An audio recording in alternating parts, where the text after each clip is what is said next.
Bonjour à toutes et à tous et bienvenue chez LM Classics, la petite chaîne romande YouTube qui s'adresse à la francophonie amatrice de mécanique ancienne, de mécanique old-timer.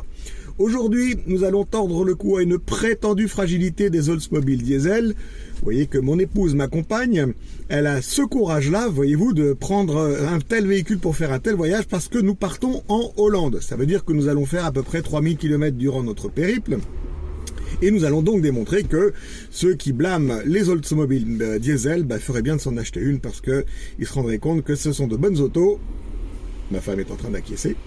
Confortables, agréables, et en plus, elle aime bien la conduire. Donc, on est gagnant-gagnant. On va partir maintenant. Je remets le totalisateur à 0. Comme ça, on sait exactement combien de kilomètres on va parcourir. C'est chose faite, on démarre et on part en Hollande. À bientôt. Alors, quelques nouvelles de notre périple. Nous venons de passer la barrière linguistique, parce que pour ceux qui ne le savent pas, nous parlons 4 langues en Suisse. Le français, le français, le français, le français. En fait, non, c'est pas vrai. On parle le français dans la Romandie et non pas la Suisse française comme certains le disent. Nous parlons l'allemand, enfin une sorte d'allemand dans la partie la plus grande de la Suisse qui est la Suisse alémanique. Alors ce sont plutôt des dialectes dérivés de l'allemand.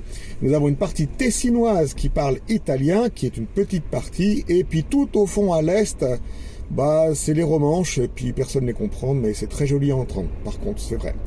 Donc on s'est fait petite halte, non pas pour la voiture, mais parce que le conducteur il a des impératifs parfois. Alors on va repartir maintenant, on a quand même parcouru 65 km et on n'a toujours pas de problème. Moi je dois dire que là pour l'instant on réalise un exploit. On continue, puis on vous tient au courant. À plus tard. Alors on a fait 181 km, 180 km, on arrive à la douane allemande. On va peut-être devoir me voir parler allemand.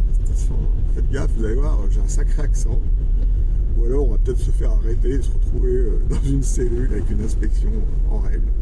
On sait pas. Enfin en tout cas ça fait une bonne 3 quarts d'heure qu'on est dans un embouteillage, la voiture n'a pas chauffé, tout va bien. Et puis on va ensuite essayer de lâcher les chevaux de la bête sur les autoroutes. Je n'aime pas du tout ce ton sarcastique. Donc je répète, nous allons lâcher les chevaux de la bête sur les autoroutes allemandes, sur les portions illimitées où nous allons essayer d'attendre 120 km/h. Voilà, pour l'instant ça roule. Je ne vois pas de douanier à l'horizon. Mais je pense qu'avec ma tête de gagnant, on a des chances de se faire arrêter. C'est pas grave. Alors voilà, on arrive à la barrière douanière. Il y a 2 douaniers là qui ont l'air de s'ennuyer. Et puis on va leur faire un petit coucou. Ils nous regardent, bonjour.